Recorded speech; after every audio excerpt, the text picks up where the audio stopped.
Bonjour et bienvenue sur cette nouvelle vidéo Box Mystère. Aujourd'hui je vais ouvrir une nouvelle Sketchbox et c'est la dernière box que j'ai en réserve chez moi. Alors si vous voulez que je m'en recommande, likez cette vidéo. Je le ferai si on dépasse les 400 likes. Alors je vous rappelle le principe de ces box, chaque mois vous pouvez recevoir un ensemble de médiums censés aller ensemble. Et le challenge est de dessiner une illustration en utilisant tout le contenu du colis.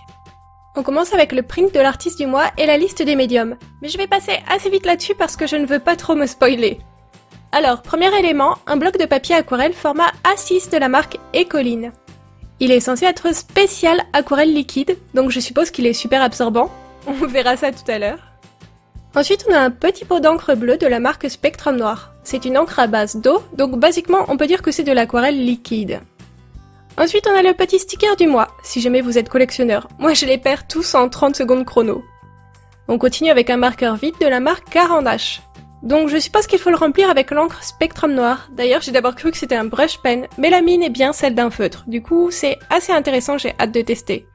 Matos suivant, un liner Spectrum Noir et plus précisément un liner pointe brush. J'adore ce type de pointe, alors je suis assez contente. Et pour finir, on a deux feutres tricolores de la marque Spectrum Noir. Ce sont des feutres à base d'eau. J'avais déjà testé leur feutre à alcool, mais pas encore ceux-là. Ils ont 3 couleurs différentes par feutre et des pointes brush. Ce qui nous fait 6 couleurs en 2 feutres, c'est assez sympa, j'adore le principe de ces feutres. Et je rappelle que pour leurs feutres à alcool, ils existent aussi sous cette forme.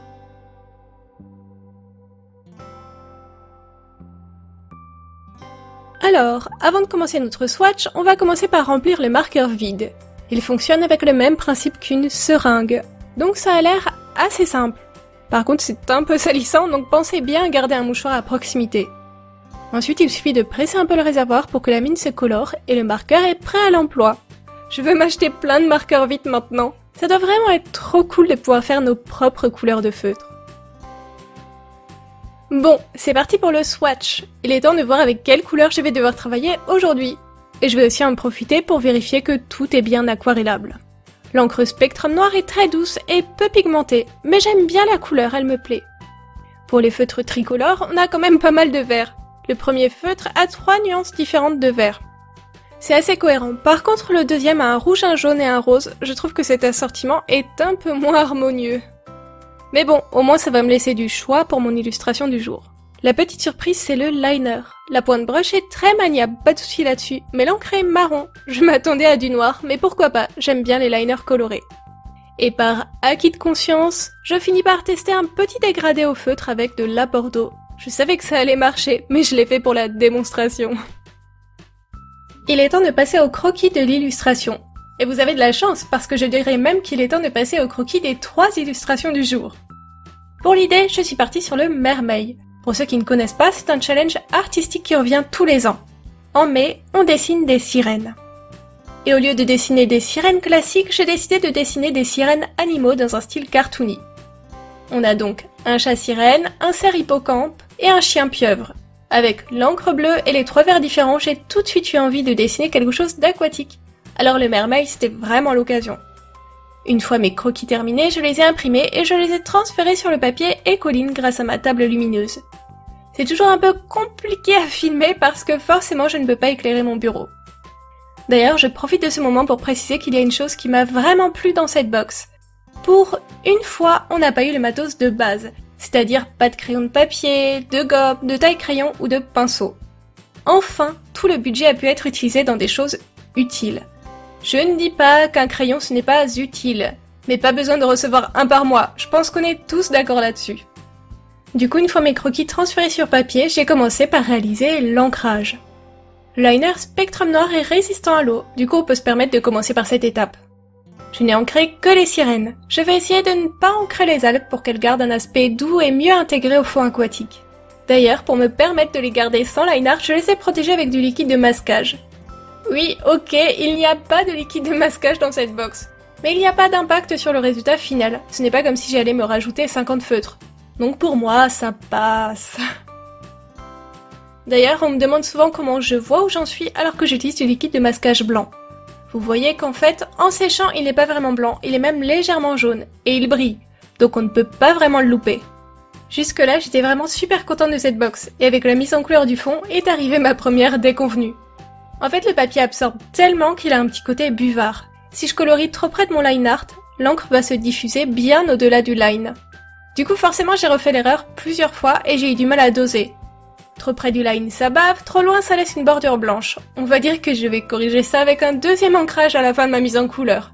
Mais pour un papier censé être spécialisé pour l'aquarelle liquide, c'est vraiment incohérent. Jamais aucun de mes papiers aquarelle ne s'est comporté comme un buvard. Et aussi le marqueur fuyait un peu par moment, dès qu'on touche par mégarde au réservoir. C'est pour ça que vous avez vu un mouchoir tout bleu dans la vidéo. Mon moment préféré de toute bonne aquarelle, c'est de retirer le drawing gum. Et par endroits, j'ai vu que l'encre s'était diffusée par en dessous du drawing gum, encore une preuve de l'aspect buvard du papier. Mais bon, je ne vais pas râler là-dessus toute la vidéo, je vais faire avec. Par contre, les feutres aquarelles Spectrum Noir sont très bien. J'aime beaucoup leur brush, ils s'appliquent bien, ne font pas trop de traces, se dissolvent plutôt bien. Même si les feutres aquarelles ont leurs limites. D'ailleurs, ça me fait rire parce que le jour où j'ai ouvert la Sketchbox, j'avais dit 2 heures avant un Blackie que je n'aimais pas les feutres aquarelles. En fait, je trouve qu'ils abîment le papier si on repasse trop au même endroit. Il faut attendre que la zone soit complètement sèche pour faire une nouvelle couche. Et si on veut un aspect aquarelle, soit on ajoute de l'eau tout de suite après avoir colorié une zone et c'est un peu stressant, soit on colorie toute notre illustration d'abord et on vient aquareller à la fin. Mais quand le feutre est sec, on a plus de mal à éviter les traces et à bien le diluer. Dans le genre, je crois que je préfère les crayons aquarelles, ou tout simplement l'aquarelle.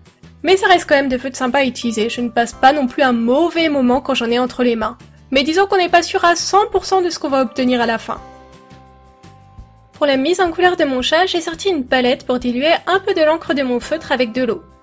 Après ça, forcément on est obligé d'appliquer la peinture au pinceau. Mais c'est une petite astuce si vous n'avez que des feutres aquarelles sous la main et qu'il vous manque quelques couleurs. Ça m'a permis d'obtenir de jolies nuances de pelage sur mon chat. Blackie dit que c'est une minuit verte en train de se faire manger par un poisson. Au début je pensais que ça allait être le dessin des trois que j'allais le moins aimer parce que trop classique. Mais en fait je l'aime beaucoup parce qu'il est très coloré et qu'il ressort vraiment bien. Pour bien finir ma première illustration et corriger toutes les petites bavures, je suis venue faire un deuxième ancrage. Je pense qu'on ne voit presque plus les défauts. Et ça me va. De toute façon, quel que soit le médium que j'utilise, je corrige presque toujours l'ancrage à la fin. Alors n'oubliez pas, si un truc se passe mal dans votre mise en couleur, ne baissez pas les bras. Allez jusqu'au bout. Très souvent, on arrive à corriger le tir si on persévère. Pour en revenir à la technique de la palette, pour mon cerf, je le voulais vraiment marron. Alors j'ai passé 15 minutes à essayer de faire le mélange parfait. Pour obtenir du marron, il faut mélanger du bleu, du jaune et du rouge. Seulement le bleu Spectrum Noir est très clair et le rouge est légèrement rose. Alors j'ai eu du mal. Je vous ai épargné ces 15 minutes de bidouillage, mais quand je vois la couleur finale, je me dis que ça en valait la peine. C'est un très joli marron. Sauf qu'à côté du chat, ça fait tellement moins coloré que ça en est triste. Peut-être que j'aurais dû faire mon cerf en rose. D'ailleurs, je ne sais pas si vous avez perçu le truc, mais je ne lui ai pas fait des bois. Je lui ai dessiné du corail à la place. C'est subtil, alors je prends la peine de le préciser. Du coup, comme finalement je ne suis pas plus emballée que ça par les couleurs du cerf, j'ai décidé de revenir à du plus flashy pour le chien. Un peu de vert et de rose, ça ne peut pas faire de mal. Je me rends compte que je ne dessine presque jamais des chiens. Je crois n'en avoir dessiné que 2 fois sur les 2 ans de cette chaîne YouTube. Et si je dis 2 ans, c'est parce que cette semaine, ma chaîne YouTube a effectivement eu 2 ans. 2 ans de dessin et de montage intensif. Je suis trop fière d'avoir tenu le cap. Surtout que je suis de nature à vite me décourager. Pour fêter ça, n'hésitez pas à vous abonner pour grossir le nombre de notre chouette communauté de créatifs. Mais n'hésitez pas non plus à parler de ma chaîne autour de vous. Si vous voulez bien la partager sur vos réseaux sociaux, en story ou autre, ça me ferait un joli cadeau des 2 ans. Je nourris l'objectif caché de réussir à atteindre les 10 000 abonnés avant la fin de l'année. Et peut-être que grâce à vous, ça sera possible. Pour fêter l'occasion, j'ai aussi décidé de mettre en vente ces 3 dessins sur ma boutique Etsy. Le lien est en description de la vidéo. Je les ai mis à un prix beaucoup plus bas que mes autres originaux, alors n'hésitez pas à aller voir ça. En attendant, je suis plutôt contente de ces 3 dessins. C'est sans doute la box avec laquelle j'ai pris le plus de plaisir à travailler. Et vous, qu'est-ce que vous pensez du résultat? J'ai hâte de vous lire et en attendant, je vous dis à bientôt. Ah, et une dernière petite chose, je suis à un bal costumé en Belgique ce week-end, alors pas de live Twitch aujourd'hui, désolée.